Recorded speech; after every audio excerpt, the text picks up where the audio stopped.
I have Maureen. Say hi, Maureen. Hi, everyone. Good morning from Switzerland. And I've got Jeff Boski here. Aloha. Aloha. Thanks so much for being here. Our headlines are live poker in Vegas, and that's why we have Jeff here to give us an update. He's been out grinding. I quoted you, Jeff, because I saw your stream, and you said the plexiglass takes a lot of the human element out of it. It's just not that, a reckless gambling situation. It's like a more serious environment. Other places like South Point don't have the plexiglass, but it's 5-handed max. Yeah. Sahara just reopened and they have plexiglass, but it's just a little bit on the side of you. A little divider, like in class, so you can't cheat off your neighbor. Have you played in the 5-handed games? Because that sounds better than the plexiglass to me. Yeah, I played at South Point. The 2-3 game played pretty good. So who are the people that are there? Are they just like super degens? A few tourists, a few just old locals, a few young pros. Yeah, I guess they're just itching to play or they're bored. And are all the restaurants back open now? Not all of them, maybe half. And some of them are only open on certain days, 50% occupancy. One funny thing happened at the Bellagio. I got a sandwich and I bought a chocolate chip cookie and there was a nice woman next to me. So I offered it to her and she said, "Oh, thanks." And she started eating the cookie and the dealer called over the floor and he started yelling at her for eating a cookie. Because you can't eat at the tables anymore. And they said they'll get like a $12,000 fine.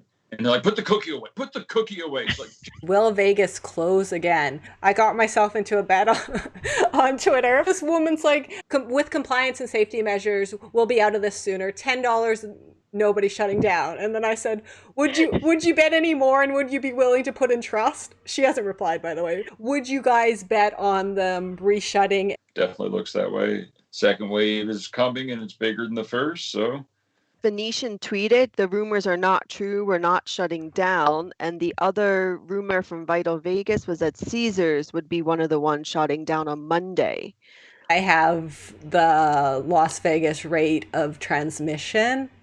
The number of people who become infected by an infectious person is the highest in Las Vegas than anywhere else.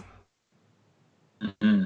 Yeah, love it. Not much social distancing, and people's having fun. They don't want to be restricted. They want to come here for a vacation. There are some Nevada casinos shutting down, and then California shut down a lot of their casinos in a certain area. Bike shut down, and just last week we were talking about Live at the Bike was back on air. Commerce Casino shut down, but there are other casinos outside of the Los Angeles area. This Ocean's 11, Maureen, you found is still open.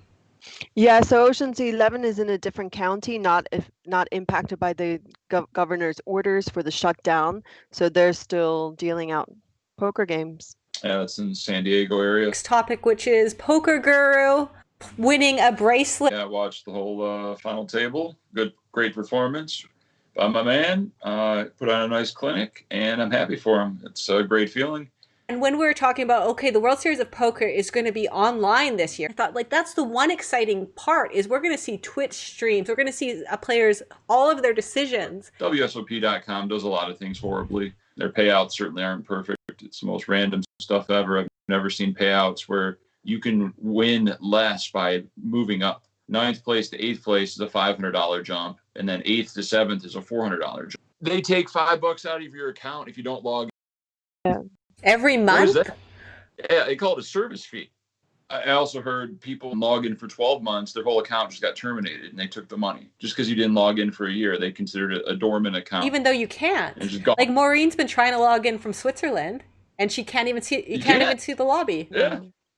Maureen and I have a World Series of Poker bracelet bet. Loser will be wearing a chicken suit on stream. How you become a loser is someone from the other person's team wins a bracelet. So all of my picks are not playing WSOP.com to my knowledge, so we need to wait for Gigi to start up. Yeah, so hopefully we get her in the chicken suit before it even starts. That's the goal, guys. As we had Jeff on, we actually have a winner now in the 1K freeze out. So Alan Chang, he took down event number 5, WSOP.com, the 1,000 no limit hold'em freeze out, and he won over $160,000 and the bracelet. Very nice. Matt Bode wins, and you showed a picture of his Twitter. I just won a bracelet. And he was very active on Twitter. And then he also said that GTO and pre-flop charts also helped his play. So he has been studying the game and then took down the bracelet. As we talked about, they're displaying real names and also the screen names.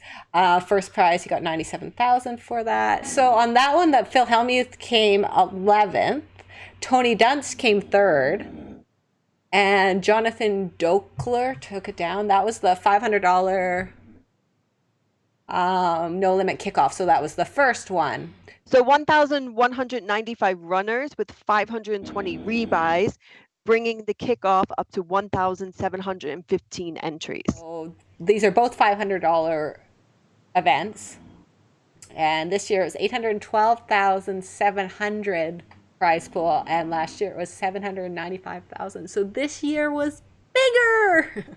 Then basically WSOP.com, they shut down the chat function. So we talked about this last week, that possibly they shut down the chat function as to not encourage deals on the final table. So then I dug deeper into GG and realized that yes, their system does allow deal making. GG helped us, and they confirmed to me in an email that this should be disabled during the WSOP. I don't know why World Series of Poker is so against it. Updated terms and conditions. So last week we talked about you can play from anywhere outside the US, basically, any of their places, even if you don't have a permanent residency there.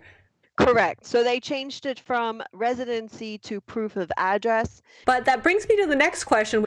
The borders are closed, guys. So where are these players going? Daniel's going to Mexico. Is that still happening? There was a tweet last week from him that if for some reason he can't travel or cannot play on GG, the bets would be off.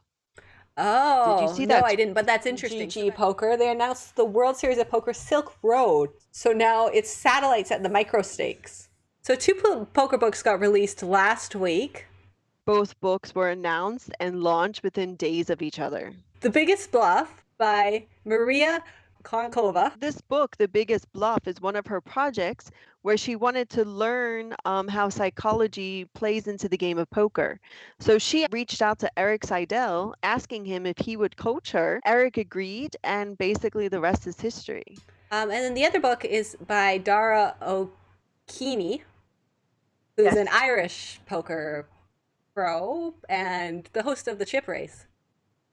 Correct. So this is basically his second book with Barry Carter. Now this time they're only concentrating on the PKO, which is the progressive knockout strategy. When I saw the title, I was like, wow, that's really niche. Yeah, I mean, even their book on satellite strategy is quite niche. Live updates. We're back to Europe, where things are more than less back to normal. Yeah, so let's start up north. So this is in Tallinn, Estonia. They announced a summer showdown series going to be held at the Olympic Casino and the Hilton Hotel from August 18 to August 23rd. I heard the town is very beautiful. It has very old architecture. It's conserved, lots of sightseeing opportunities, and apparently the beer and food are very cheap. And it says there's 24/7 cash action, so I am going to get on a plane right now. Back to Kings. So again, Kings is the place to be at the moment if you want to play live poker in Europe. And they broke another record last night. The Balkan Poker Circuit, their main event, they drew 2,509 entries. Kings is on our mind a lot because they're also home to the World Series of Poker Europe, supposed to be taking place in November, but we're still not sure if the WSOP Europe is confirmed to happen. Looks like a lot of us are going to be catching a plane to Europe. All the Canadians, actually. The Americans aren't welcome. Yeah, I was going to say, I think we're letting the Canadians in, but not the Americans at the moment. Naga World in Cambodia is opening as well. Naga World is quite famous, I would say, in APAC because WPT was there last year and they hosted the largest WPT Deep Stacks main event in all of Asia and Cambodia. They're now opening back up from COVID. Unfortunately, the poker room will still remain closed and table games are capped at 3 people and you have to wear a mask. But what about Macau? Because Macau, they shut down way before us. They were only shut down for a week. Poker King Club, which is located in the Venetian, they never reopened since the close down of COVID. And the reason they gave on Facebook is that Macau only allows 4 people maximum per table, so they can't run any poker games. Well, thanks again, everyone, for hanging out with us. Reminder, this is every Sunday night. Everyone say goodbye to Jeff. We'll thank him for being here. Make sure you follow him on YouTube because he's actually worth a follow. Thank you. Subscribe. It's free. Hit the bell. Follow, like, comment. It all helps all you guys.